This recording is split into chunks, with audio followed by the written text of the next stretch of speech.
Thank you very much, Gerhard, then making his feelings felt of how delighted he is that we've been able to bring the DTM back to Great Britain. And here we are at Brands Hatch, and as Verena has indicated, not just on the Indy circuit, as has been the past in previous years of DTM in Great Britain, we are on the full 3.9 kilometre GP circuit, which yesterday sent to the top of the podium one Mr. Daniel Juncadella, the Spanish Mercedes-Benz driver who took the race win from BMW's Augusto Farfus, who was P2. We've had qualifying already today, and the grid is set, and it's an all-British lineup on the front row of the grid because it is Gary Paffett, leader in the Drivers' Championship, going from P1, and alongside him it is Paul di Resta. So a fantastic lineup here in Great Britain at Brands Hatch, with the start of race one just a few moments away. Back down to the pit lane with Verena now.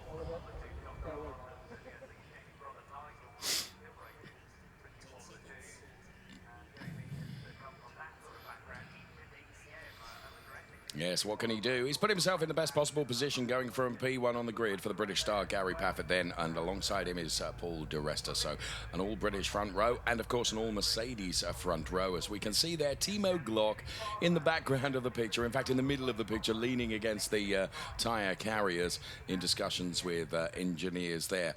So as we just heard Gary saying, it's been sort of spitting with rain, really, not even quite drizzle. So we are, or were, predicting that rain may play a part into this race. I would suggest at the moment that the rainfall that we've had is nothing like enough to affect the race so far. René Rast, he goes from P4 on the grid.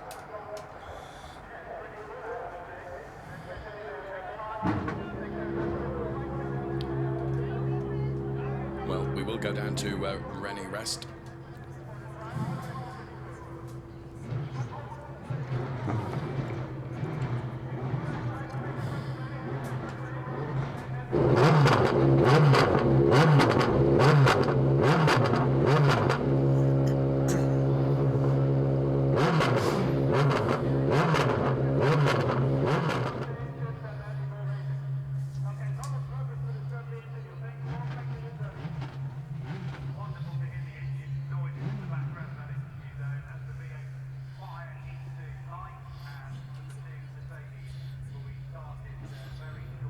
Thanks very much. So the strategy could work, maybe not, but he is in good spirits. René Rast then, we will see what he can do in terms of where he puts the car come the end of 55 minutes plus 1 lap. So we're looking at the Eduardo Mortara car to the very left of your picture there, although the cameraman focuses really rather on the grid girl that is there. And talking of the grid, let's take a look at how it lines up for race number 12. All British front row, all Mercedes front row. It's Gary Paffett, points leader, from Paul di Resta, P2. Then we find Pascal Wehrlein and René Rast, who we just heard from, going from P3 and P4. To the next row of the grid, which is the third, it's Lucas Aaron, a good quali from Robin Freins for Audi, going from P6 on the grid. Augusto Farfus on the P7 place, and Loic Duval is alongside him, going from P8. Then two-time DTM champion Marco Wittmann and Philip Eng are on the fifth row of the grid, P9 and P10. Ahead of another British superstar, Jamie Green and Mike Rockenfeller, going on the sixth row of the grid for this second DTM race this weekend. Timo Glock and yesterday's race winner, Daniel Juncadella, on the seventh row of the grid, ahead of Nico Müller and Sweden's Joel Eriksson. And then bringing up the rear of the pack, it is Eduardo Mortara and Bruno Spengler. I did say yesterday, you can look at the result of race number 1. It doesn't give you a form guide for race number 2. And proof of the pudding is that man, Daniel Juncadella, who of course was the winner of the race yesterday. He's starting way down the order on the seventh row of the grid, going from P14. This is Lucas Auer. Finds himself going from P5 today. He was really disappointed yesterday because he had at one stage been leading the race and actually ended up the race in a podium place, but not taking the win, and he was very disappointed by that as we watched Loic Duval get the handshake just before jumping into the car. Delighted to say, alongside me is Brian Oliver. As we look at Eduardo Mortara's car, he's going from P17 on the grid, so one of the slower Mercedes, but we are talking about literally tenths between P1 and P18. Yeah, we are, Dave. It's 7/10 of a second. We're covering the grid yesterday, and it's tight again today.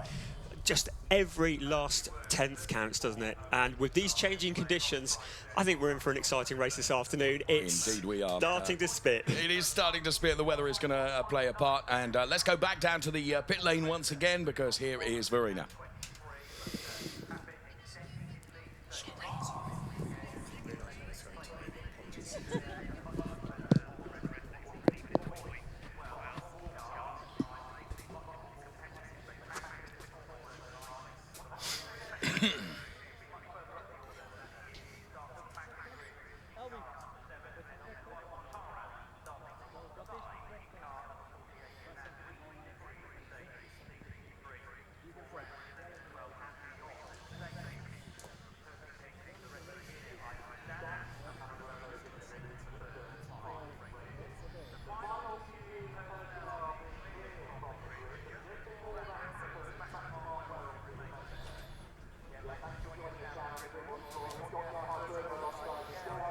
Always smiling. Augusto Farfus then, he was big smiles yesterday. As we look at Nico Müller, again disappointed with qualifying, going from P15, that 1:18.607. But as I said during the qualifying program, that with DTM, of course, it's all very well ticking 9 of the 10 boxes that you need to tick to be quick. You've got to tick every single one of them. And they're reinforced by Daniel Juncadella. Look, yesterday's race winner. It's P14 for Daniel Juncadella. Just 5/10 off the pole sitter, Gary Paffett, but 5/10 is the difference between P1 and P14. So close is it, Brian, during qualifying for setting the grid for race number 2. Yeah, absolutely, really close, Dave. And Gary Paffett absolutely dialed in this morning, though. He was the only driver that managed to break the 1:18 barrier, posting a time 1:17.9. But Mr. Consistency actually has been René Rast. He finished yesterday in 4th. He qualified today in 4th. And he's actually had a fairly consistent weekend, the defending champion of DTM. Yes, absolutely. And Rennie is saying that, and we saw this really work at Zandvoort where the strategy came into play. And Rennie, certainly, he's one of those drivers that is oh so focused with the team in terms of what they can do, what the potentials are, and where to throw it. Of course, the big curveball in this race, as we look at Jamie Green going from P11, qualifying a sight better today than he did yesterday for the British star, Jamie Green. The big curveball in this race, of course, Brian, is going to be the weather. As you and I made our way up to the commentary studio, it was spitting just a little bit. We've just heard from Gary down there on the grid. Of course, it's dry at the moment, but there are some threatening clouds overhead, and it is possible that we could get an outbreak of rain during the course of the 55 minutes plus 1 lap. Yeah, absolutely. And on this track, which DTM hasn't been to for so many years, it's going to be very unpredictable. We haven't had any wet weather running at all yet so far. No, we haven't, but we are just moments away from the start of the race.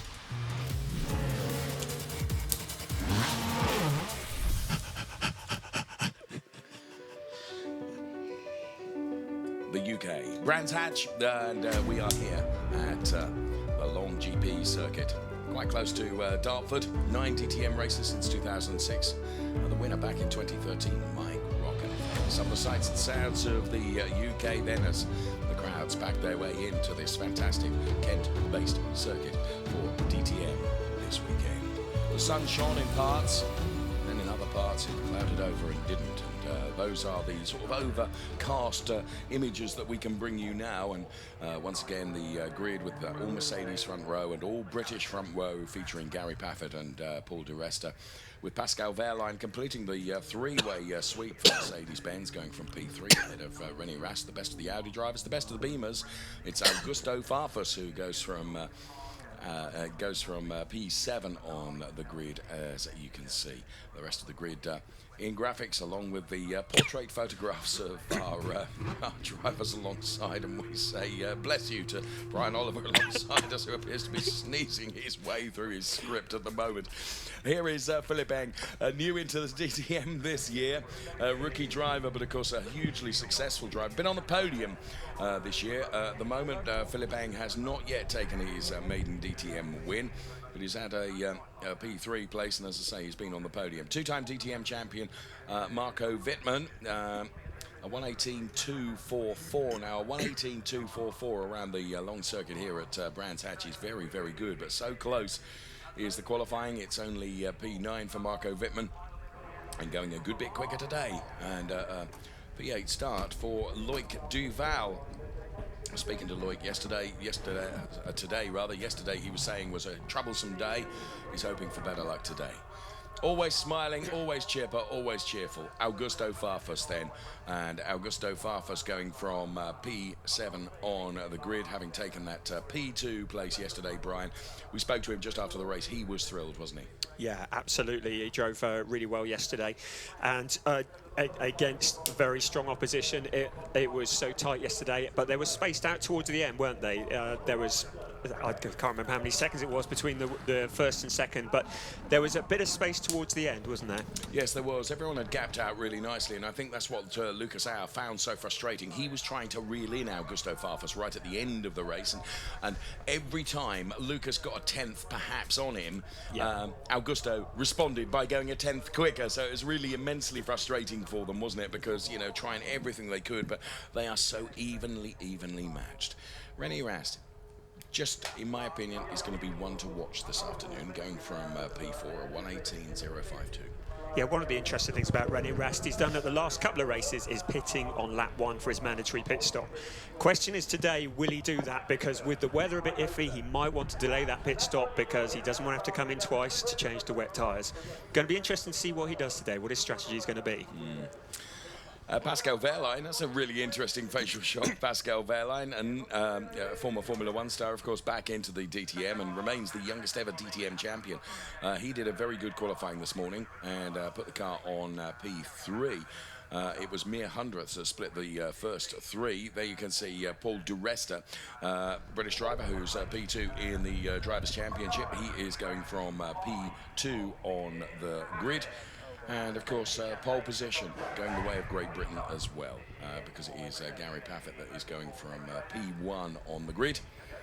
So there is Paul di Resta, and there is our pole sitter. Gary Paffett then leading the Drivers' Championship at the moment, and just nailed it absolutely perfectly right in the last stages of qualifying. And he was the only driver to go out of the 118s and put it into the 117.9s. Gary Paffett then doing enough for pole position as the engines are started. And the formation lap is not far from getting away. And the cars will be sent away. Here are the team standings then after 11 of 20 races. Mercedes in a very commanding position, as you can see, in P1 and P2 on 227 and 207 points. And they're in a commanding position here on the grid this afternoon as well. We await the cars being released then on their formation lap, and that's the man that's qualified the car on pole position. Gary Paffett, he was in conversation with Mark Blundell, former Formula One star, down there on the track just a few moments ago. 3.9 kilometers. We have 9 turns here at the Brands Hatch GP circuit. 6 of them are right-handers, 3 of them are left-handers. And Gary kicks out the back end of the car and gets away on the formation lap. It's now the excitement begins to build and generate pride. Yes, and this lap is very, very important. As you see Gary really giving it some welly, getting off the line, getting some heat into those tyres, getting those brakes warmed up. Such a critical lap this installation lap is at the very beginning. They've got to have everything up to temperature, otherwise we're just going to all end up in a big heat at the end of Brabham Straight. And you look at that, it's such a big drop at the end of Brabham Straight into Paddock Hill Bend. You're absolutely right. I drove the track on Friday and it is like dropping off a cliff. Absolutely right. We saw yesterday, Daniel Kadea was in pole position. He could not get off the line. Just invoked a wheel spin. Paul di Resta will be quietly thinking, I wonder if the same could happen today, because Paul di Resta was on the outside of the inside line, obviously. Is that one play into his hands? Gary knows how critical it is to get the start. It has to be said, Gary's starts are not easy. wise man is Gary Paffett, and you just know he's going to be giving it everything getting off that start line. As you say, though, Paul di Resta will be looking to get that jump, but it takes so much courage going into that corner. It's actually blind as you come off Grosvenor Straight and into Paddock Hill Bend. You actually can't see the corner, and you've got to have a lot of guts to keep your foot on the floor going around there. What was we going to say? I'm glad it was guts. But you're absolutely right. So we're going through the grid once again as we see the cars on the installation heading towards the grid. There's Mike Rockefeller, there is Timo Glock, and there's Daniel Yokotai, yesterday's race winner ahead of Nico Muller and Joel Eriksson and Eduardo Mortara and Bruno Spengler. So a lock up on Bruno Spengler as he's trying to generate some heat. And there is perhaps a good example. That is the exit of the Paddock Hill Bend.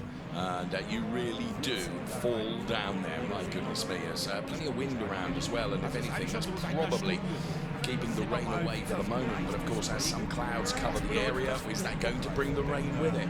Only time can tell, and 55 minutes plus 1 lap is what these DTM cars are about to do here at the Brands Hatch circuit. On board with Gary Paffett, who will be guided millimetrically perfect into his grid box. Stops the car, so does Paul di Resta. Rennie Rast lines up right behind him. Into the garages of Audi, we can see the tension on the face of Dieter Gas ahead of Audi Motorsport as Pascal Wehrlein lines his car up into the grid box, into the garages of BMW.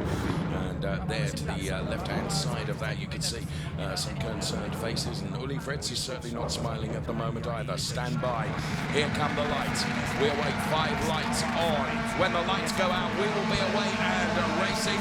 Let's do it. Here comes race 2 at Brands Hatch there for DTM. It was a good start from Gary Paffett, but it was a good start from Paul di Resta, who tries to outbrake and going around the outside into Paddock Hill Bend. They're on the way up to Druids now. Who is going to be first going through Druids? Gary Paffett has still got the inside line. Paul di Resta had just got his nose ahead though, and is he going to do it? Paul di Resta takes the lead, coming down towards Graham Hill Bend. It's Paul di Resta P1, Gary Paffett is P2, Pascal Wehrlein P3, Lucas Howard goes around. And there's damage on the front of the Augusto Farfus BMW. Also out is Lloyd Duval. So Lloyd Duval in the Audi then. And we saw the damage on Augusto Farfus' car. You can see the debris coming off the car now with the damage on the front of that BMW. Whilst all that was going on, everyone else escaping up the road now, and Augusto Farfus will have lost some downforce in that car. That will make him slow relative to the 4 that are ahead of him, which are Paul di Resta, Gary Paffett, Pascal Wehrlein, and Rennie Rast. Yeah, that was a great start for Paul di Resta. You can see Gary had... Forgive me interrupting you, safety car has been called for. Absolutely. So we're into safety car mode. Chance to take the heat off for a bit. Gary Paffett on the start line. He had his car angled towards Paul di Resta. I took it too easy. But Paul just beat him Anyway, we'll never go on the restart. Such great driving. They were side by side going into Paddock Hill. I think perhaps Paul had a centimetre on him. But you've got to be brave on the outside line around Paddock Hill Bend. And Paul di Resta just stuck with it. He nailed it, didn't he? He just kept his foot in there, didn't back off, and it paid off for him. Paul di Resta, of course, will be frustrated that the safety car has come out right now, which means that everyone will back up behind him. Robin Frines will damage the back end of the car, brought about by Augusto Farfus. I wonder whether Lucas Howe was just an innocent bystander in that, because we saw his car onto the grass as well. We'll doubtless get a replay of that. Here it comes. Well, this was Paffett then, chasing down Paul di Resta. So here we can see. Oh, so there was a touch on Lucas Howe from Robin Frines, which meant that Augusto Farfus was the innocent bystander, in fairness. And from this angle, see just a touch between the two of them. Lucas Howe, did he get away with it scot-free out of the barriers? Yes, he did. Of course, it's put him right down to the back of the pack, nonetheless.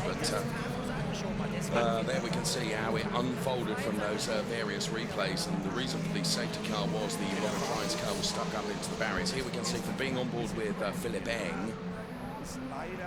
Yes. The contact there between the two of them, and various bits of bodywork coming off the Augusto Farfus car. Jamie Green running right over some of it. Afraid that hasn't caused problems. There you can see the Augusto Farfus car then that is almost wingless, isn't it, with the bodywork damage on that car. So under investigation, the incident between Robin Frines, Lucas Howe, and also car number 15, which is Augusto Farfus. So we're behind the safety car at the moment. Robin Frines is continuing, despite various bits of flaming bodywork. Of course, he's right at the back of the pack, and so too is Lucas Al. Augusto Farfus managed to keep going, didn't he? But whether that will have an effect on the aero, because there are significant parts of the front that are missing. Yeah, it's bound to have an effect, isn't it? It's quite a lot missing from the front of that car, and also we don't know what other damage was done with that impact. Lloyd de Vals, he's had a weekend he's going to want to forget. He ended yesterday's race in the tyre barrier, and he's done it again today, hasn't he? Just a very shocking weekend for him, and he'll want to forget all about it. You might have seen something that I didn't, to be honest with you, because it was Augusto Farfus, Lucas Auer, of course, and then it was also involved in that was Robin Fries. Lloyd de Vals is running in P9, of course. Easy to get that wrong, that's for sure, but it was performance in terms of Lucas and also Robin Fries. Means they're now running in P17 and P18. Safety car is coming in at the end of this. Augusto Farfus can keep running with that whole road. I wonder how this receiver is considered to be, or what is called the orange meatball flag with damage to the front of your car, whether that will require them to show in the meatball flag, because there is quite a chunk of that car missing, right? Let alone the performance hamper that might be. The stewards and the race officials will be looking at that. What they don't want to see is more debris coming off the front of that car. No, absolutely.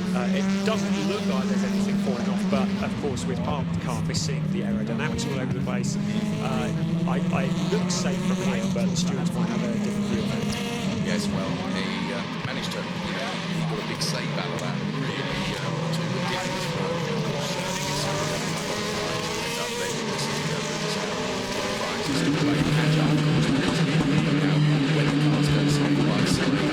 the Indy-style restart, Gary Paffett will be hoping that this is the opportunity for him to get a blast on Paul di Resta and try and do exactly what Paul did around the outside of Paddock Hill Bend. The cars line up side by side. This is one of the features we absolutely love about the DTM when it comes to the restarts. We go side by side for an Indy-style restart, then it's Paffett on the inside, it's Paffett on the outside of Paul di Resta. Paul di Resta already inching ahead. You can see some of the cars, they're locking up because they're trying to get ahead. Sorted that absolutely perfectly. Pascal Belmondo on the inside of Gary Paffett, no, not quite. Ready Rat trying to take advantage as well at the same time, and so too is Jamie Green, who's moving himself up the order. So what we love about the Indy-style restarts is it really does reset the race. Running out wide, René Rast, he will lose out a place potentially there. Sure enough, because now the best of the Audis up to P4 is Jamie Green. 3 of the top 4 drivers now are British drivers. Paul di Resta, I have to say, absolutely nailed that restart. He really did. And there you can see he's beginning to stretch his legs over Gary Paffett, who is at P2. Pascal Wehrlein is P3. Then it is Jamie Green as P4. Robin Fines did eventually catch up the crocodile of cars as they headed towards that Indy-style restart. And on board Gary Paffett as Paul di Resta continues to put some tense between himself and his British driving brand mate Gary Paffett, who we are on board with right now as he nails the curves onto the bubble strips in his pursuit of the Paul di Resta car. Of course, none of the cars have stopped yet. The safety car really rather preventing anyone coming in for that early door strategy with regards to pit stops. I wonder if we will see anyone that will come in towards the end of this lap as DRS gets available now. And what Gary Paffett, of course, needs to do is keep within a second of the Paul di Resta car so that he can use DRS, and this is where Paul di Resta is really going to have to defend, because of course with no cars in front of him at all, he won't be able to use his DRS to defend, Brian. No, absolutely not. And Gary is just working really hard. He's got a 0.8 of a second at the moment. He's trying to keep di Resta in his sights. He really, as you say, he needs to keep within that 1 second. And Paul di Resta has none of that advantage. Obviously, we have to remember they have limited use of DRS as well, and so strategically, he's deployed at exactly the right time. Yes, he does. So let's see. Gary Paffett then, at the moment, he was last time he was within 8 attempts fastest lap set by Paul di Resta as he tries to increase that gap to over a second. And if he does that, that means that Gary Paffett will be out of the DRS range. Black and white flag being shown to Jamie Green for forcing another car off the track. That, of course, would have been René Rast. Rest, I suspect it was something you saw running wide on the run down to the Graham Hill bend. So the black and white flag is just a warning flag. So here is our race leader, Paul di Resta. When he crosses the timing line, it will be very interesting to see what the live gap is between himself and Gary Paffett. As in comes Pascal Wehrlein from P3. Also coming out in is Marco Wittmann, also Loic Duval. They hit. And so too does Nico Muller. I think that was Bruno Spengler in as well. So Pascal Wehrlein, who was running in P3, it's a very busy pit lane now, but he gets released. Pascal Wehrlein on his way out of the pit lane. Loic Duval is in. It was a good stop for Pascal Wehrlein, a 6.9-second stop. Let's see what big for Loic Duval as we run the clock on that particular car. Identical time, 6.9. Nico Muller is also in, 6.7. They've taken 2/10 out. Well done to the team working on Nico Muller's car. So last time around it was 9/10 between Paul di Resta and Gary Paffett, which means Gary Paffett does still have that DRS availability to him. And you can see him chasing the Paul di Resta car ahead of him. Plastic sticker all over the see-through sticker all over the inside of the commentary booth here, but so we can't tell whether it is beginning to drizzle or not. I would suggest not. I think it's still dry.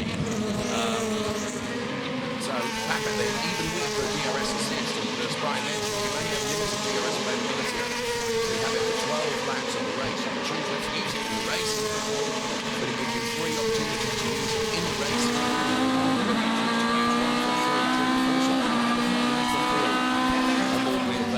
Who's running in P9 at the moment, chasing down Eduardo Mortara, and in comes René Rast then. Of course, René Rast has put down a further position.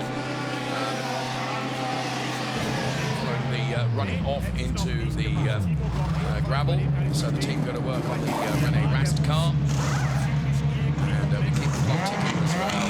6.8-second stop for the current DTM champion in car number 33 as he makes his way back out into the pit lane. And out of the pit lane onto the track once again. And also in was Timo Glock. So whether Gary can't quite see that the DRS flap is being opened on the Gary Paffett car or not, he is not closing enough on Paul di Resta. He's taken the margin right down from 9/10 to 8/10, but he's still not making any meaningful time. He's quicker. It was a 1:19.9 from Gary last time around. It was a 1:20.1 for Paul di Resta. So he is marginally quicker, but not by a big enough margin, I'm tempted to say. No, absolutely. And Gary doesn't want to use that DRS unnecessarily. He needs to really be closer to get any major advantage from that. So he's saving that DRS for when he's a bit closer to Paul, but he needs to reel it in. This is Pascal Wehrlein then reeling in the car of René Rast. Just shows his face to the inside, but nothing doing. There's René Rast then in car number 33. Both René Rast and Pascal Wehrlein have just pitted, of course, getting the tyres back up to temperature once again. And as you can see, getting the tyres up to temperature, then lapping in through the speed trap at in excess of 200 kilometers per hour in these fantastic DTM cars. 43 minutes plus 1 lap of the race left as Augusto Farfus is in. They're going to leave the car running. The gaffer tape, they're trying to use the gaffer tape just to hold on to various bits of panel works. This is going to be a long stop for Augusto Farfus, but if Hayden comes out ahead of René Rast and Pascal Wehrlein, they'll easily get past him because, of course, he will be on cold tyres. What it does, it plays into the hands just a little bit perhaps of Pascal Wehrlein, is trying to find a completely different line to use to try and get past René Rast. But at the moment, René Rast is able to show the Mercedes-Benz driver a clean pair of heels. So in terms of what they've done, this has been, with regards to their pit stops, this has been advantageous for René Rast over Pascal Wehrlein, hasn't it? Because the Audi is now ahead of the Mercedes-Benz, Brian. Yeah, absolutely. That was made up in the pits, a really, really quick pit stop. And that's obviously key. It's a team sport, and it's the team that gave him that place, really. And here we have it. Gary Paffett into the pits, isn't it? So he's for his pit stop. And it's not particularly fast, 7.8. That's not going to help him at all. That's going to put him well down the order. Well, the incident between Robin Fryns, Lucas Out, and Augusto Farfus is being reported to the stewards at the end of the race. So here comes Gary Paffett then returning out on track. He takes his pit stop.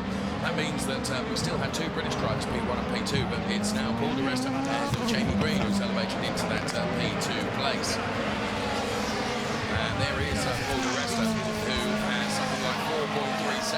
Jamie Green. You can see on the exit of that turn, there was still some debris off the Augusto Farfus car that was still on the track there. It's off the racing line. He's lapping really well, a 120.090 last time.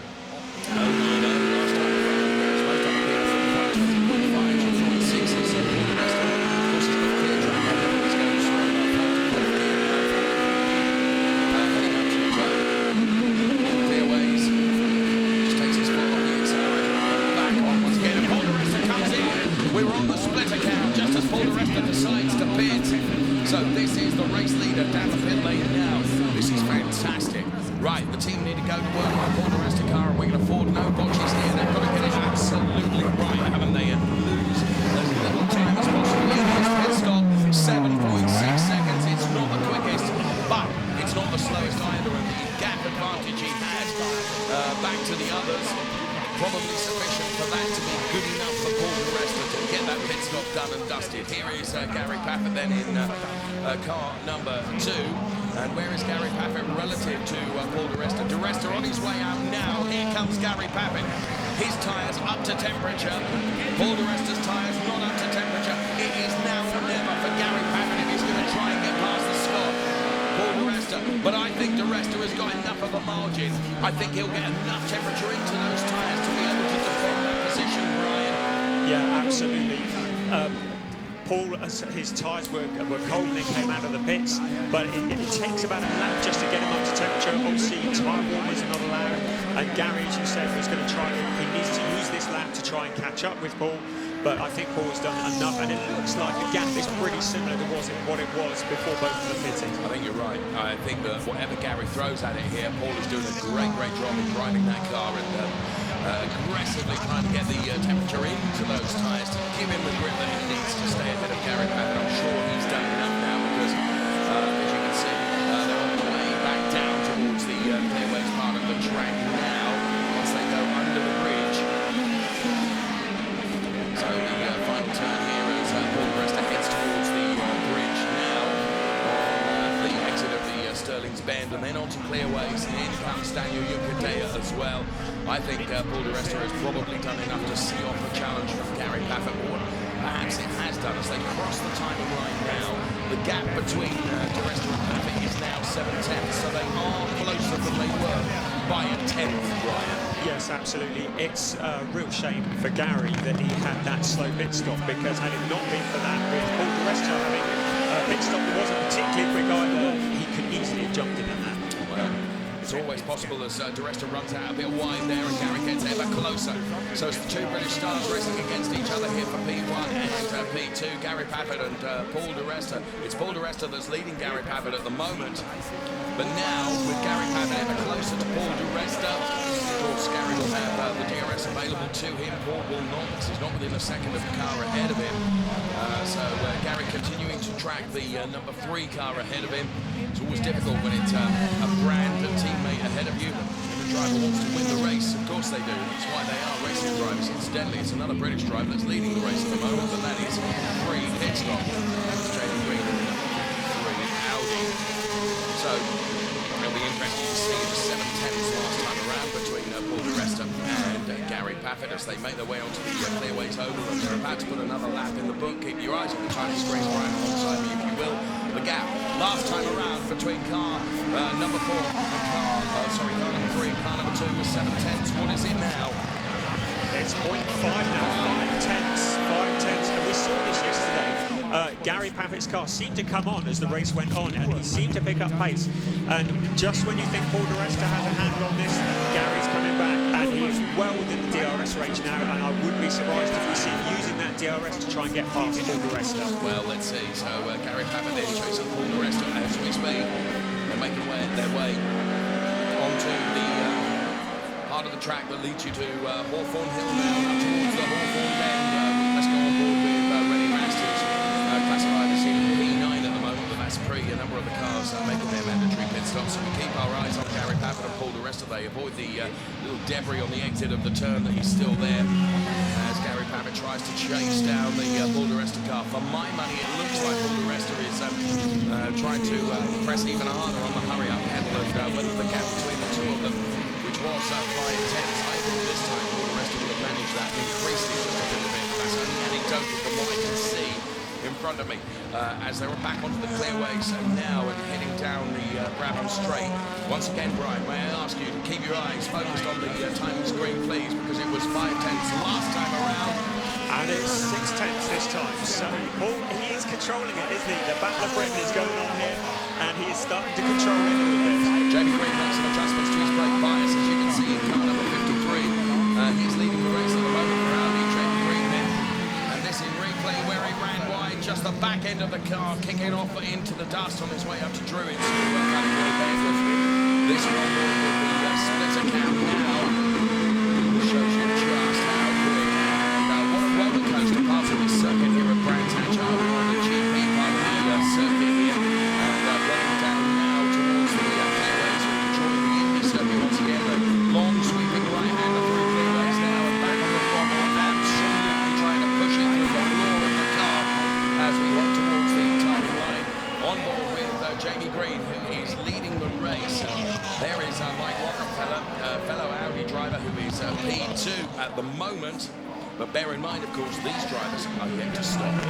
Yes, and yesterday, Mike Rockefeller, if you remember, he mugged Jamie Green big time, going 3 abreast, probably move of the season, in fact, going past Timo Glock and Jamie Green. Oh, what's happened here? We've got a wheel that is not done up on the Eduardo Mortara car. It's disastrous, absolutely disastrous. You can see him dropping down. I don't know how long that stop was, but that's lost in a load of places, isn't it? Very, very nearly, of course, an unsafe release because, of course, with the wheel not being done up, Edo just managed to stop the car. Let's see it here. So wheel off, wheel on. The gun is on. Look, the gun is on, and the jackman has let the car go. Yeah. So that was the problem there. The nut wasn't even done up, was it? No.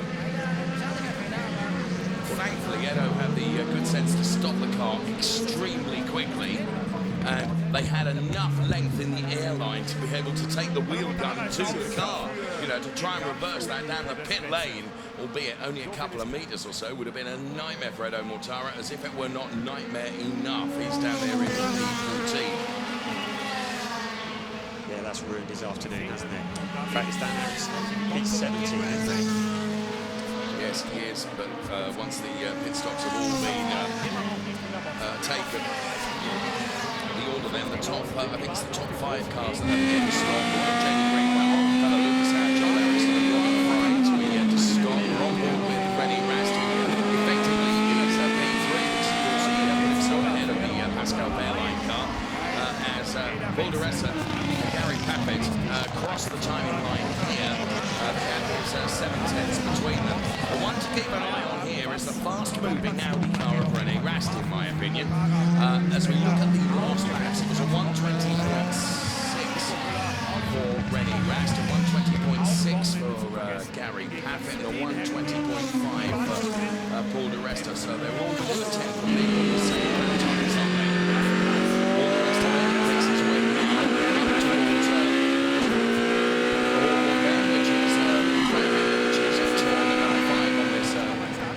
circuit up Hawthorne Hill now, turns into the right-hander. This, in my opinion, could be the dangerous round this afternoon. The 33 minutes plus 1 lap still to run. Rennie Rast, to my mind, is beginning to really influence the Right. Yes, it was what we said earlier, isn't it? He is Mr. Consistency, the defending DTM champion. He has just been consistent all weekend, and he's looking very, very quick.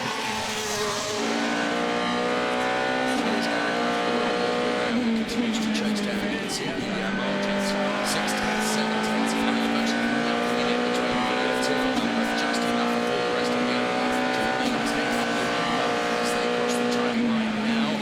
It's 6/10, so Gary Paffett has taken a 10th out of the rest of once again, guys.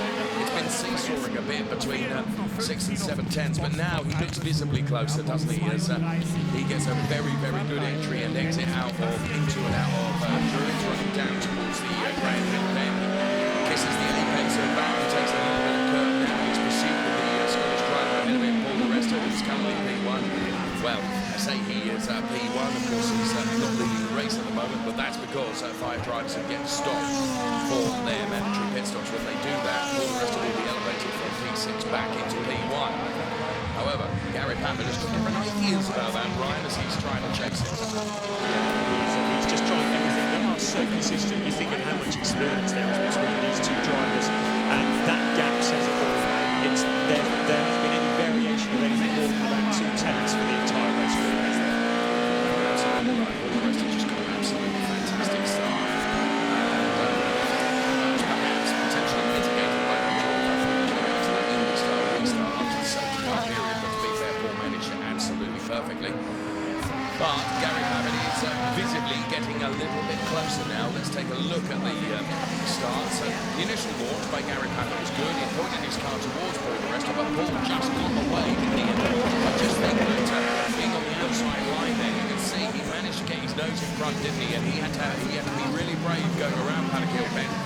And you had to be brave where we are now when you see it in replay as he came down through the section integrated in the bend. Now this was really Rasta, of course, was being moved just a little bit.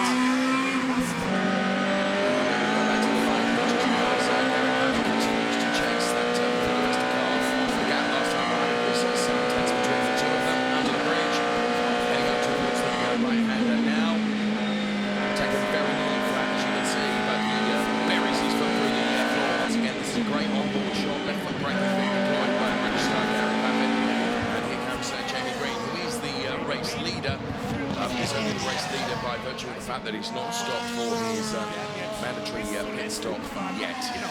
So, those cars that have not stopped are Jamie Green, this car, Mike Rockefeller, Lucas Auer, Joel Eriksson, and Robin Frein. So 5 of the cars have not stopped yet. The first of those that have is Paul di Resta.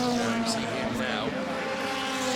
Heading up towards the severely damaged Augusto Farfus car, and for my money, the Augusto Farfus front end of the car is lifting off now with the air underneath them, as there you can see. Best efforts with the gap tape, probably not enough. I wouldn't be at all surprised to see that Brazilian going to return the rush of a shame for us. And we get both highs and lows for Augusto Farfus. So, of course, what would be really good news here for Gary Paffett would be if Paul di Resta struggled to get past Augusto Farfus. That allowed Paffett to get here a bit closer to him. Let's go on. The rest of that as they make their way then towards the Augusto Farfus. I suspect Gary Paffett will get by him as well. Sure enough, that is the case. Good gentlemanly driving from Augusto Farfus there, not hampering either one of them. Rennie Rast continues his pursuit as well, but hasn't yet passed the effectively backmarking BMW car. In comes Mike Rockefeller now, so Jamie Green remaining out for the moment. So too Lucas Auer, Joel Eriksson, and Grimes, but Mike Rockefeller comes in. Let's run the clock on the pit stop of Mike Rockefeller then. We've been in the high 60s, haven't we? And actually, that's in the bottom end of the high 60s, Brian, 6.8 time for Mike Rockefeller, not too shabby at all. Yeah, absolutely not too shabby and very comparable with everybody else. So there's only 4 cars left now that needs to do their mandatory pit stop. Be interesting to see how late Jamie Green leaves it, won't it? Yes, it will. I just wonder whether Lloyd Duval getting past Mike Rockefeller, of course, Mike Rockefeller returning from his mandatory pit stop on the cold tyre, so Lloyd Duval easily able to get past Mike Rockefeller. I just wonder whether Jamie is just already the spits of right now. I wonder whether Jamie is thinking, I'm going to stay home as long as I can in case the weather comes to us. Yeah, and that would be the absolute dream ticket for him. I expect he's probably doing rain dance inside his car because that would just work nicely for him, wouldn't it? Well, he certainly doesn't come back in on this lap and keeps out there. What have we got? 27 minutes plus 1 lap of the race remaining. In the meantime, Gary Paffett continuing to chase down Paul di Resta. Again, this time around, I think they're going to be some closer. That is only anecdotal. I haven't seen the evidence about the time this yet, but as soon as I do, I'll be able to give you an update of what the margin is between di Resta and Paffett. But it would surprise me if it was back down 5 tenths again. It was 7 tenths. Lucas Auer is here. Torrey stop for Lucas Auer in 11 seconds. Not from bad to worse for him. It's 6 tenths between di Resta and Paffett. There is Rennie Rast, who's a further couple of seconds down on them. So for the moment, the fight is on between the 2 British stars, Paul di Resta and Gary Paffett, making their way down towards the Great Hill Bend. Now They're both supremely experienced drivers. Both know exactly how to pedal these Mercedes-Benz cars. I just think, I don't know, looking at who is going to that car, it does look like there is a small spin of rain beginning to come down. But I might be wrong.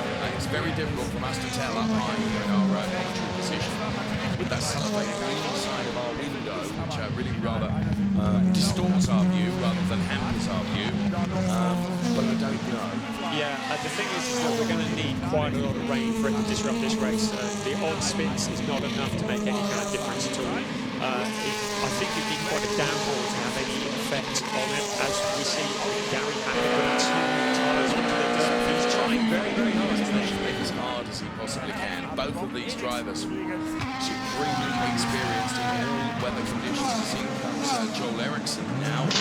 Pit speed limit, white line. You'll be behind green ahead of Spengler. You are fighting for position.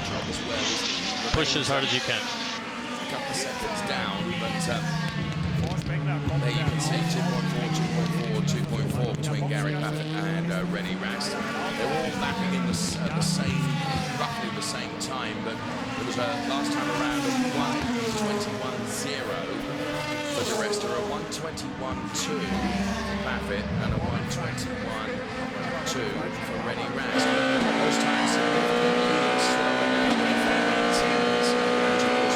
than the theoretical bests. And of course, Augusto Farfus, with the damage to his car, regrettably becomes a retard. That's a real shame. Yeah, that was only a matter of time for him. He was lapping 2 seconds a lap slower than everybody else. And in the end, you're just getting in the way, and it's not good for anybody. Just looking at that lead battle with Paul di Resta and Gary Paffett, Paffett seems to have the legs of Di Resta on the Grand Prix part of the circuit. That's what it looks like where he's closing in on him. And then as we get through into the DRS section of the Brabham Straight is where Di Resta looks like he pulls out the gap. It's just looking at it visually, he seems to have a car that's set up well in the Grand Prix section. Well, we will see what happens, because now Paffett has brought the gap down to 6 tenths between the two of them. But for my money, I think Paul di Resta is not overstressing anything. I think he's just driving well within the capabilities, and that means that he is having to force, or he is forcing Gary Paffett to throw absolutely everything at it in his quest to try and get close enough to the Paul di Resta car. But it's all very well being closer, isn't it? You've got to try and find a way by as well. Of course, René Rast is loving it, because the more these two can fight, for René Rast it would be great news if Paffett was right back of the rest of the group. They would slow as they fight together. René Rast to get ever closer. He makes an adjustment to the brake bias then as he goes down Hawthorne Hill and up into the Hawthorne Bend. So René Rast is catching them now. Last time around, René Rast was in the 1:21s. In fact, all the drivers in the 1:21s, with the exception of those that pitted last, people like Mike Rockefeller,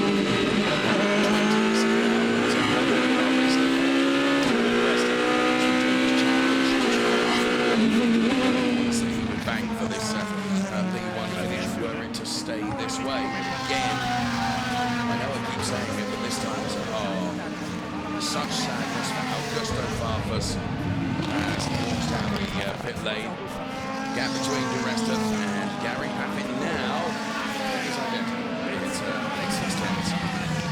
It looks closer though on the exit of Druids. I think Gary just gets it right through there and seems to get a little bit closer to Paul di Resta, who's then able to pull away in other sections of the circuit. Of course, there are some parts of the circuit that are better for the setup on each of the cars independently, aren't they, you know? But yeah, but you look at it, Paul di Resta, he's a wise old head up his shoulders, isn't he? And he looks like he's got this under control.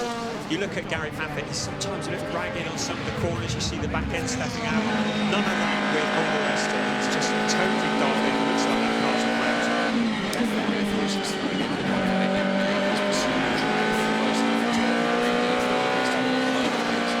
Able to get quite close enough, so as they run through Paddock Hill Bend in this superb replay, I tend to agree with you where Gary not so sure, I would say, necessarily dragging. I think he's just pushing it to its absolute, both the car and himself, to absolute limits. And just a shade over at times, as you say, is trying to wheel in number 3 car ahead of him. 6/10 was the margin last time around. 7/10 now, as you can see. All the rest are 0.791, so very nearly 8/10.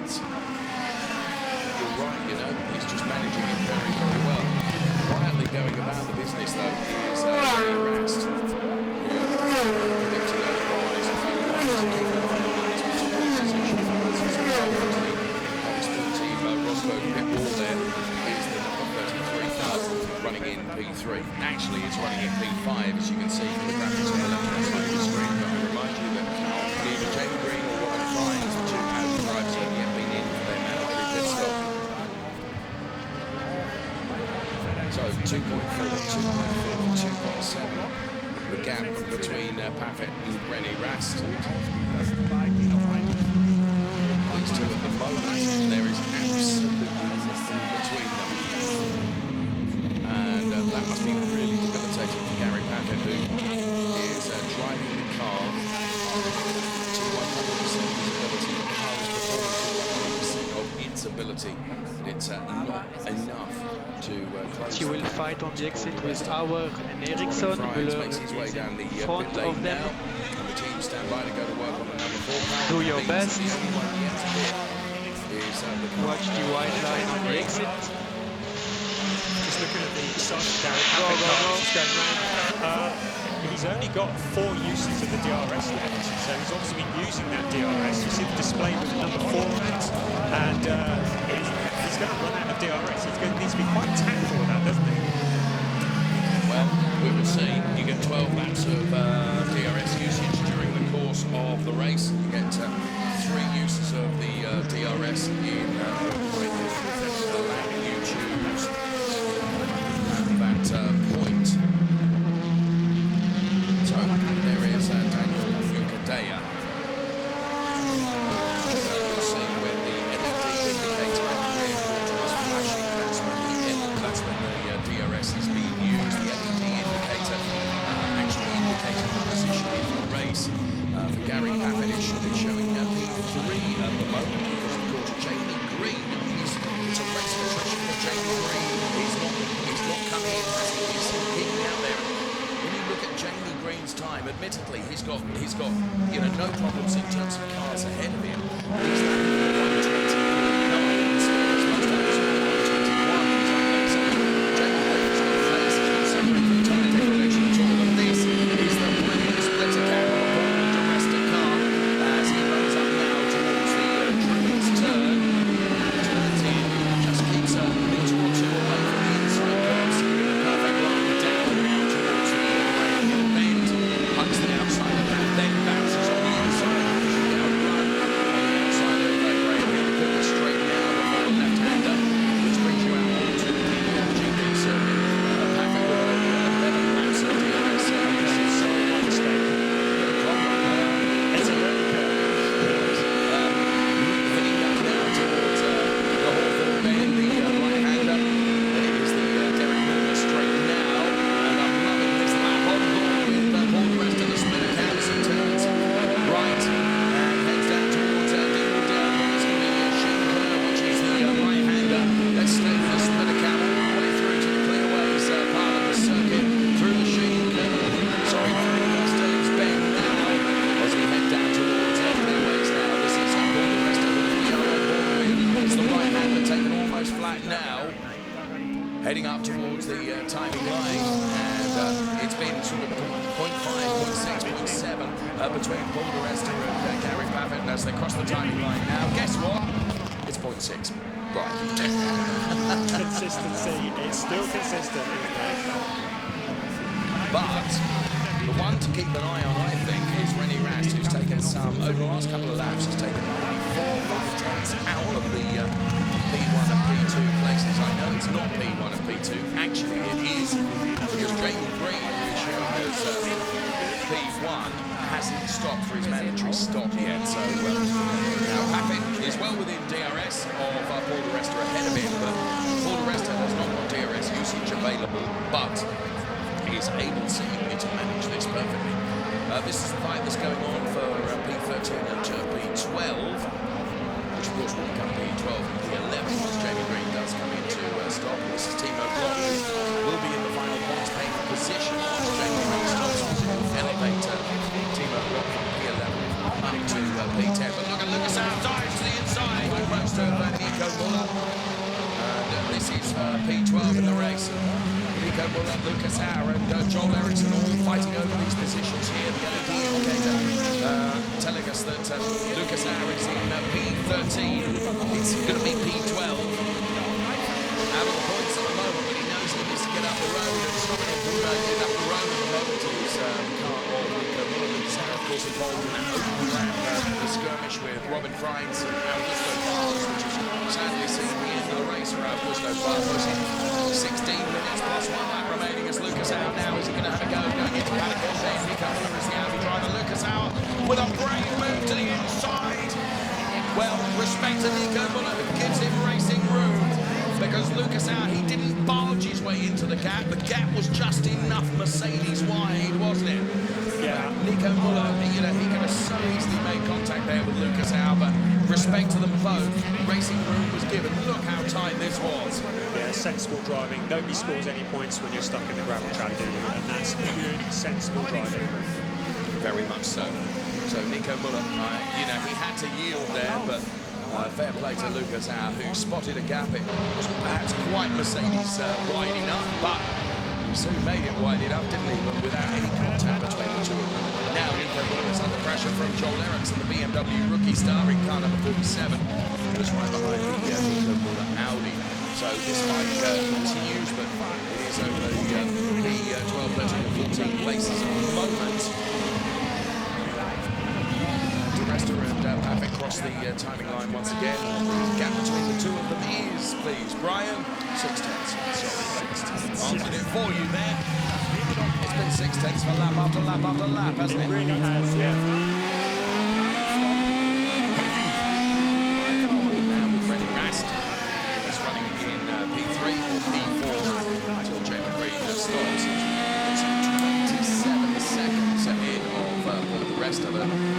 I know exactly what Jamie is doing here. I'm guessing that what you said earlier on, Brian, is doing that for the rain dancing car, isn't it? Because even with a 27-second margin, Tony's car into the pit lane, he is relatively short pit lane here at Brands Hatch. He can do the most phenomenal pit stop performance. He's still going to come out on cold tyres as Mike Rockefeller is this Philip Egg at the moment. Rocky dive to the inside of Philip Egg and swimming right on himself up in a position. Sure enough, he goes through because you can see through the next windscreen is the back end of Mike Rockefeller's car. So he's gone through on the other to make it up to P7, which will become, of course, P6.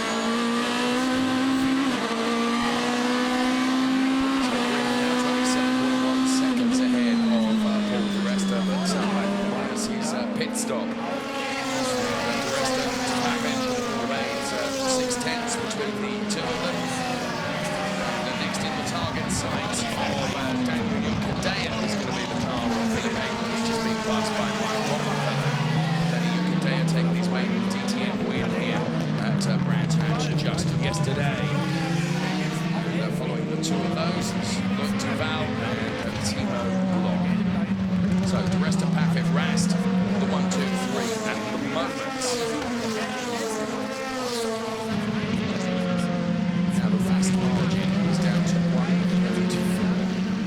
This was a replay of Mike Rockefeller. Sold Philip a dummy, didn't he? Going around the outside and then dived to the inside. And also trying to take advantage of that was Luke Duval before Philip Egg back in the firmly upon him. Yeah, Mike Rockefeller, as I mentioned earlier, he's been a bit of a star this weekend. He did a really move yesterday, getting around Jamie Green and Timo Glock. They went 3 abreast going into Hawthorne, and just proved you can go 3 abreast around Brands. Very impressive. That was one of the classic shots of the race, wasn't it? On board with Jamie Green then, who is leading this race. He's 27.3 seconds ahead of Paul di Resta. Now, Jamie Green has not yet stopped for his mandatory pit stop, still got to do that.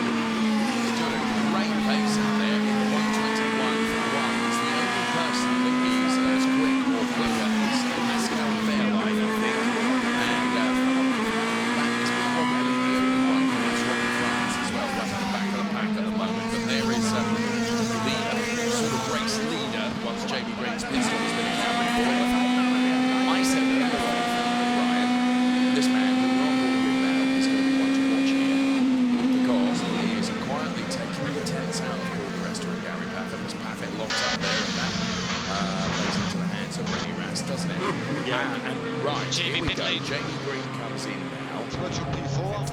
So Jamie Green is the very last of the drivers to make his mandatory pit stop down the pit lane, and the team stand by to go to work on that car. So the Audi Sport Rosberg team go to work on the Jamie Green car. Let's run the clock on that. We're looking at times of 6.97. Oh, it's not a quick one for Jamie Green. 8.6 seconds. That will not have helped at all. I wonder where that's going to mean. Who's going to factor out? Is it going to be P4? Yes, it is. Is it? Because here comes Pascal Wehrlein. Jamie Green will be easy prey for him around Paddock Hill Bend. Jamie to the outside, Pascal to the inside. So that now becomes P5. He'll try and make it wide ahead of Marco Wittmann, won't he? But of course it's on cold tyres. Pascal Wehrlein with a very wide line through Druids there. So Jamie Green sticks his elbows out to try and defend against Marco Wittmann, but there you can see, look, and actually Wittmann is on the grass there as he's trying to get on the inside, and eventually Jamie does yield, and Marco Wittmann will go through. He make it very easy for him, didn't he? And as you say, sticking his elbows out there. So Jamie Green, following his pit stop, makes an adjustment to the brake bias, and well, he comes back out after his pit stop, and it will be P6 for Jamie Green. Yes, fairly optimistic move from Jamie Green there, wasn't it? Marco Wittmann doing well to keep it, actually getting on the grass when we've had so much rain over the last few days. He could have ended up in all sorts of problems. The final 10 minutes of the race plus 1 lap down to the rest of Gary Paffett is 8 tenths. Right, let's the cost timing line now is 6 tenths now between the rest of Paffett. Lenny Rast is just lurking 1.7 seconds behind the race leader. As you can see from the indication graphics, there is Jamie Green then. Some temperature into the tyres now. Of course, he's going to have the youngest tyres of anyone in the race. What we've got 9 minutes of the race remaining, and obviously the rain dance being done in the Jamie Green car hasn't worked out, but now all of a sudden the little danger man that I said might play into this battle is going to do so. If everything stays the way it is at the moment, Paffett will be at the top of the championship on 177, but his lead would have been increased by Paul di Resta, who would be on 148. Then it would be Marco Wittmann P3, then Lucas Edelmotard and Timo Glock down to P6 in the Drivers' Championship. That's if everything stays the way it is at the moment. This was the incident between Jamie Green and Marco Wittmann. So Wittmann then to the inside, and as you say, Brian, it was good car control, wasn't it, from Marco Wittmann, who got 2, if not 3 wheels onto the grass as he was squeezed just a little bit by Jamie Green. And here comes Gary Paffett now, continuing to chase down that Paul di Resta car. The gap has been 6 tenths for lap after lap after lap after lap. Now the 10th has been taken out of the Gary Paffett time by Rene Rast in the Audi, the current DTM champion. We've got 8 minutes plus 1 lap. Rast is going to have to get the hurry up to do this if he's going to do it. At the moment, those 3 are so far ahead of Pascal Wehrlein, aren't they? Who is running in P4 at the moment. This is going to be a fight over the final stages of this race. Yeah, absolutely. Pascal Wehrlein started off strong, but it seems his challenge seems to have petered away a little bit. But Rast is he's getting closer. 2 tenths a lap he's taken out of Gary Paffett, and he's going to give Gary Paffett a big problem because, of course, any challenge that he wants to make on Paul di Resta, he's going to risk getting Rene Rast in. Here comes Jamie Green trying to wrestle that place back from Marco Wittmann, but Marco Wittmann took from him. Marco having to take to the grass, the curbs, the dirt, anything to get past Jamie Green as he was squeezed a bit. But Jamie Green now having to get those tyres up to temperature. He's taking the chase down to Marco Wittmann. This is the fight going on for P5 between the BMW and the Audi driver. Marco Wittmann far behind as well. So on board then, as we can see the Marco Wittmann car there make its way through the Clark curve and heading on to the Brown Straight, being pursued by the orange car of number 53, Jamie Green, as they head into Paddock Hill Bend. Jamie not close enough to go on the inside. He is pushing it. Jamie Green has got a drive-through penalty. Second infringement of forcing another car to leave the track.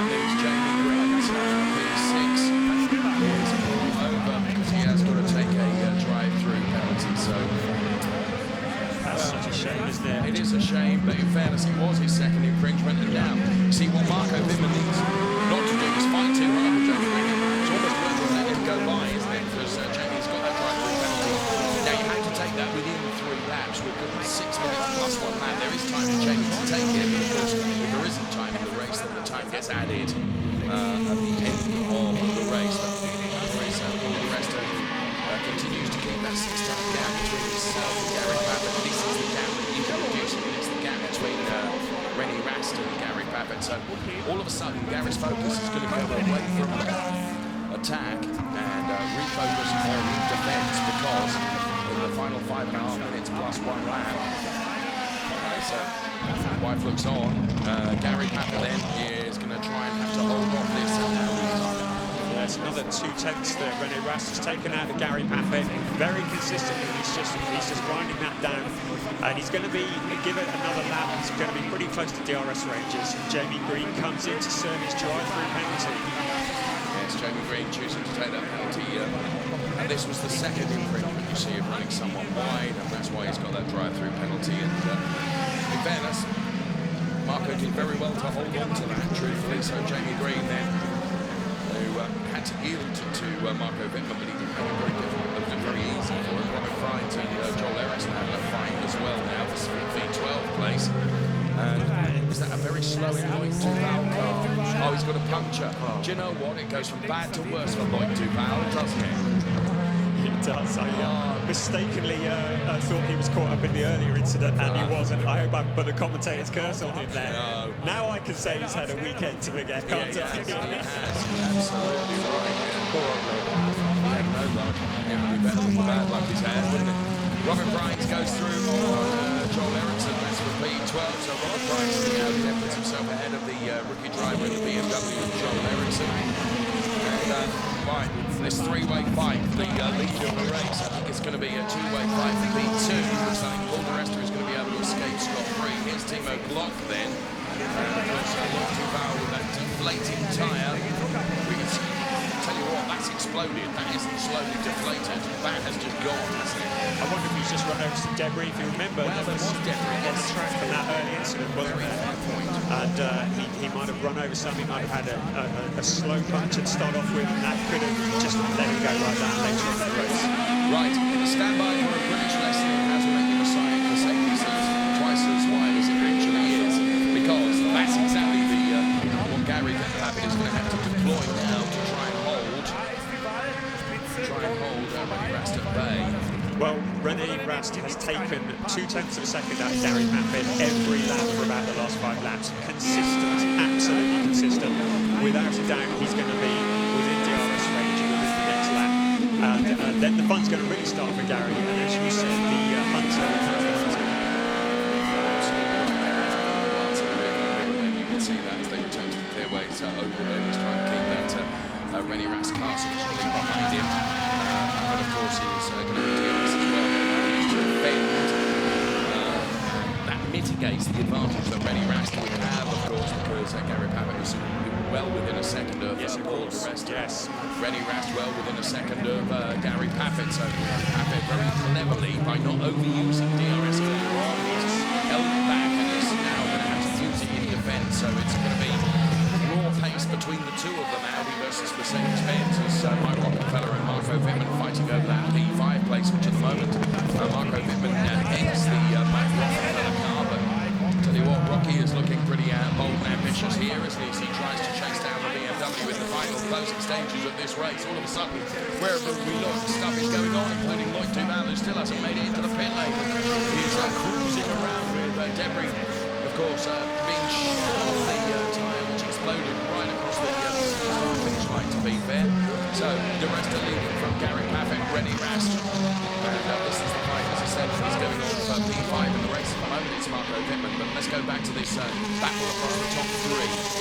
We have Paul di Resta leading from Gary Paffett, and here is Rennie Rast. He's chasing both of them in that P3 place. But I'll tell you what, I think despite the stoic efforts of Rennie Rast, we're going to run out of time here because we're down to a minute and a half plus 1 lap. And as I say, I think it was you pointed this out earlier on, how Gary was being quite frugal with his use of DRS early on. And that may well really save him in that P2 position because he's able to use it to defend against Rennie Rest. Yeah, the DRS adds a really good dynamic to the race, doesn't it? Because first and second are obviously second and third are able to use the DRS, but unless he can find a back marker, Paul di Resta cannot. And look, here we have Rennie Rest taking a look on the inside of Paffett. There's no chance of getting within a second of anybody. There's no one ahead of them. So here comes Rast then. It's now or never really as they go down Hawthorne Hill now. And Rennie Rast, you can see all over the Mercedes-Benz of Gary Paffett. Now Paffett knows he's leading the Drivers' Championship. He doesn't want to compromise too many points. He knows the win is not there because Paul di Resta has got the pace. But he wants to defend that P2 position, but he doesn't want to get into a position, Brian, as you indicated, where two drivers are off the track. That means that no points to be won for anyone. And Gary knows that every single point is very important now as they head towards the Drivers' Championship conclusion right in the middle of October at the Hong Kong circuit. Himself proud, of course, by banking 3 points in qualifying earlier on today, riding the car into pole position. And here comes Rennie Rast now as we start our last lap of the second DTM race here at Brands Hatch. What can Rennie Rast throw at the Gary Paffett Mercedes-Benz car ahead of him to go from P3 to P2? Truthfully, I think he's done enough. I think Paffett will be able to defend this for the remainder of the lap, and Rennie is going to have to settle for P3, but I don't know what's going through the mind of Rennie Rast now as they turn into the Grand Prix section of the circuit now, and the long stretch. Hawthorne's now heading now for Rennie Rast, who Gary Paffett has, of course, used DRS there, you see, and that just gave him that little boost.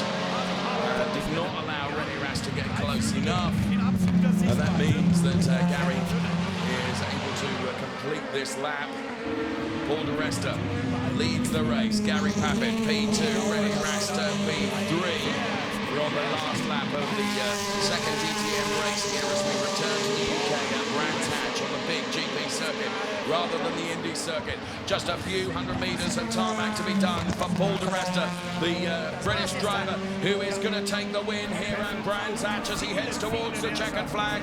Paul di Resta wins from Gary Paffett P2, Rennie Rast P3. Pascal Wehrlein some distance down, should take P4, but Paul di Resta has done it, and he did it right at the start of the race. Yeah, it was that move into the first corner, round the outside. A lot of bravery, kept his toe on it, and to keep it going around turns on the outside as well. I just had to do what I had to do with the tyres. He's done a great job. Pascal The Vic should have survived. I was worried after yesterday with Danny. Mike Rockefeller, despite Rocky trying to get past him. Then it was Philip Eng, Lucas Howard, Danny Yucadea, and Nico Muller rounding out the points-paying places. And congratulations all round in the Mercedes-Benz garage, P1 and P2. A good day's work at the office here at Brands Hatch for Mercedes-Benz. I have to say, Paul di Resta, absolutely faultless in that race. Really never looked, for my money, threatened by Gary. I think Gary was just giving it everything he could. They were so almost identical in pace that it was going to take something happening, wasn't it, for Paffett to have the ability to try and find a way past him. Yeah, it was such a mature drive from Paul di Resta, and when you look at it, he never let that gap go below half a second, did he? He had control of it all along. He was off the pace yesterday, but whatever they've done overnight, he's really sorted it out, and clearly the quickest man today. Yes, I just wonder, and often, you know, you hear us say, oh, if only another lap, another couple of laps, would it have all been different for Rennie Rast? I don't actually think so. I think, you know, it's very sensible, mature driving by Paffett as well, by not overusing DRS in the early stages of the race. Thank goodness he didn't think that he had them there for the defence purposes against Rennie Rast, who was clearly quicker, wasn't he? Yeah, absolutely. And it's one thing catching a car, it's another thing passing, even with the aid of DRS. Paffett is mature enough to put his car where he needs to put it for a couple of laps to stop Rennie Rast getting past. Well, there we have it, the cars slowing down then as they head back to the Parc Ferme area. Paul di Resta has done it in car number 3. It's his second win of the season. He took the opening race, of course, at the Hungaroring circuit. He's running out wide to make sure there's plenty of pickup, and this was the move right at the start of the race. Paffett, for my money, got a reasonable start, but Paul di Resta just got a marginally better one at the end. This is it. This is the brave bit, isn't it? Round the outside, down Paddock Hill Bend, and round the Durotech. To be fair,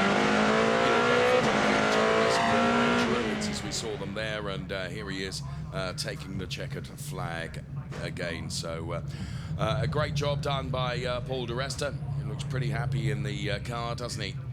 And the marshals all applauding as we applaud them, because without them we wouldn't go racing. They do a great job at racing circuits all around the world. And the engineers are getting it already. Their own personal podium in there in the garage, Brian. It's a budget operation. Parc Fermé they come. And the number 3 car of Paul di Resta.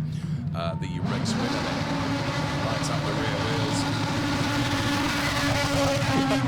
Smokes it. That's a nice bit of showmanship, isn't it? Oh, we love that more and more. That's what we love about the DTM, is the whole show element. Very, very serious, competitive, professional motor racing, of course, but long may it be. Very showman-like as well. So the family, well, some of the family will stay awake for congratulations purposes. And they're the top 3 cars in the Parc Fermé now as the fences go across. And here is the race winner, Paul di Resta, jumping out of the car then. Did a very, very good job. Mature, sensible, well-driven race from Paul di Resta. And reinforces what we said about the start of even qualifying earlier on today. The results of race 1, does it give you a form guide for race 2? Oh, it jolly well doesn't. Congratulated there straight away by Gary Paffett, who gave it his all. He gave it his everything, didn't he, to try and reel him in, but it just wasn't to be today. Yeah, with the exception of René Rast, Mr. Consistency, they were completely different results from yesterday today, weren't they? Yeah, and that's just another thing that we love about the DTM. You can't necessarily predict what is going to happen at any stage, so congratulations all round then. And the cars and the drivers in the Parc Fermé area. Gary did everything that he possibly could. But again, very sensible driving from Gary in terms of that DRS usage. So he had it to defend against that guy that we were seeing there.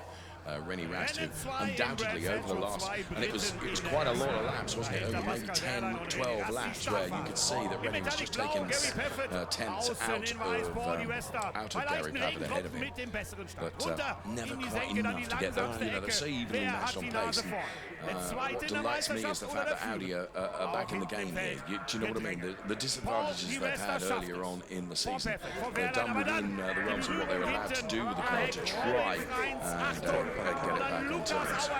Yeah, it's interesting with DRS because you often see it as an overtaking aid, but it's just as good as for defending that position, which is what Gary did so well today, using it to defend his second place. So the photographs then for the top 3 as we bring you the official result. Paul di Resta takes the win from Gary Paffett and René Rast. Then it was Pascal Wehrlein, Marco Wittmann, Mike Rockefeller, Philipp Eng, Lucas Auer, Daniel Juncker-Deyer and Nico Muller rounding out the top 10 in race 12 of 20 this season. P11 went the way of Timo Glock. Then it was Robin Freins, Joel Eriksson, Bruno Spengler, Jamie Green, and the cars we lost, Loic Duval, Edo Mortara and Augusto Varfus. Paul di Resta, race winner at Brands Hatch. Immer noch mit dabei und wieder Regentropfen, bange Blicke nach oben. Wehrlein zeigt sich innen, aber Paffett setzt sich durch. Restart, geglückt, ohne Zwischenfälle, ohne Kollision.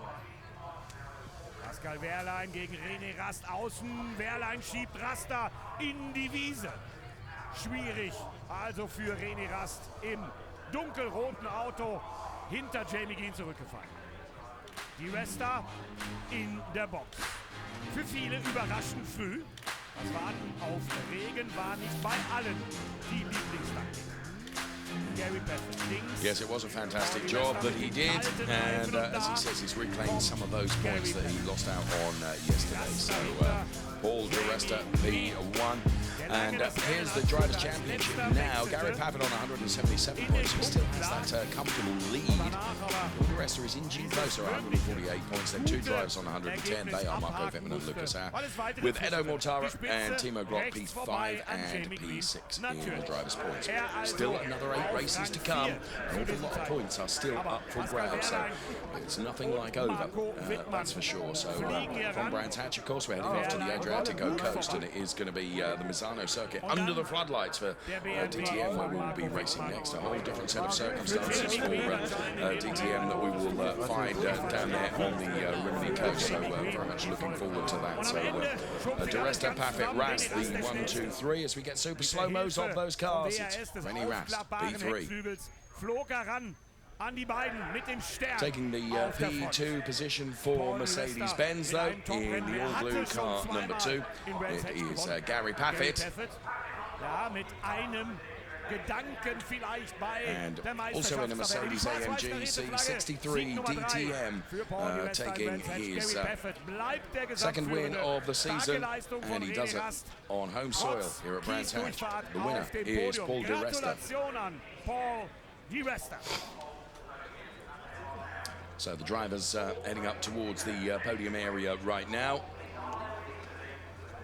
and they'll be brought out onto the podium for the trophy presentations. And just looking at the data and all the information on the screen, Gary making sure that he looks at his best, looks as goes out onto the podium. Rennie Rast there to the very left-hand side of your picture, Paul di Resta in the middle, and Gary Paffett to the right-hand side, and Ollie Sittler bringing the drivers out onto the podium. And here comes Paul di Resta on the top step of the podium. P2, Gary Paffett, British P1 and P2, just reversed from the starting lineup. And then Rennie Rast takes P3. Mercedes-Benz HWA, of course, going to be represented up there on the podium as well. And it will be time for the most appropriate national anthem to be played out at Brands Hatch.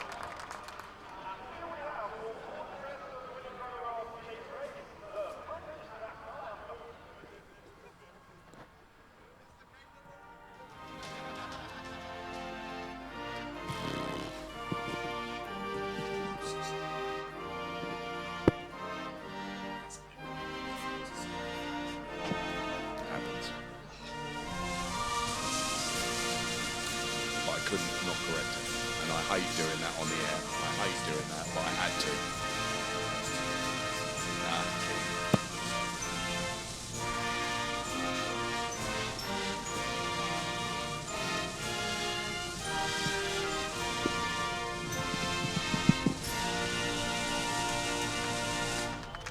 Congratulations! So the national anthem plays out. Time for the trophies to be presented now to the P1, P2 and P3 drivers up there on the podium.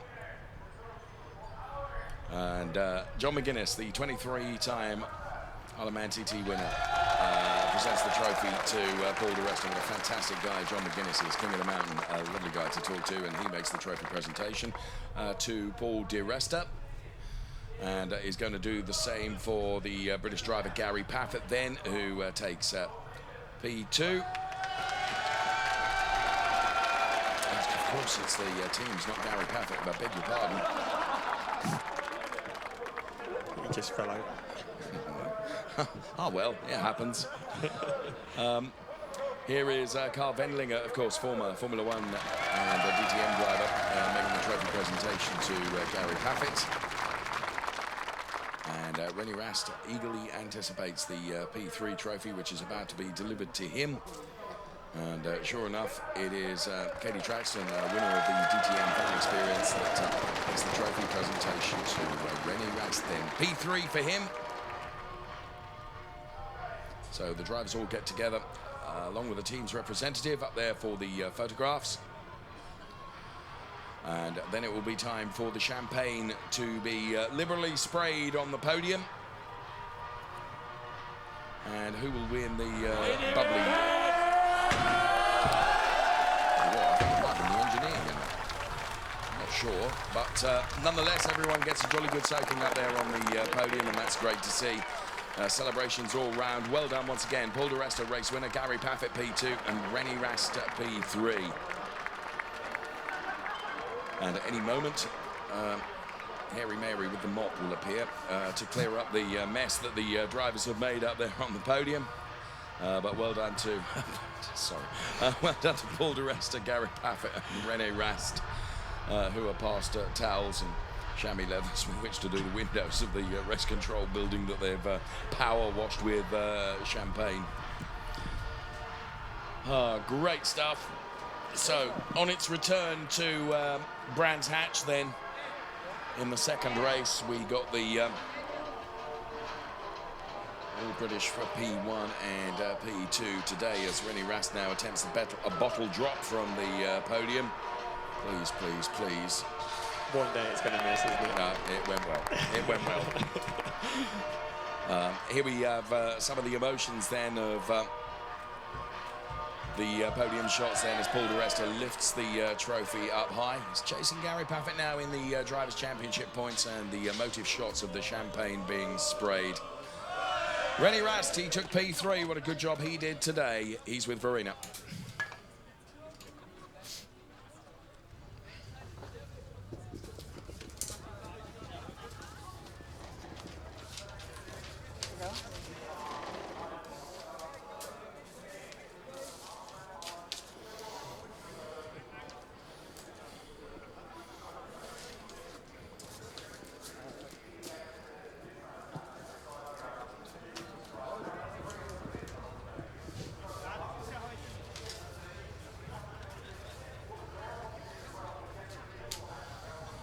So, wir sind bei der Siegerehrung natürlich mit einem glücklichen Paul di Resta.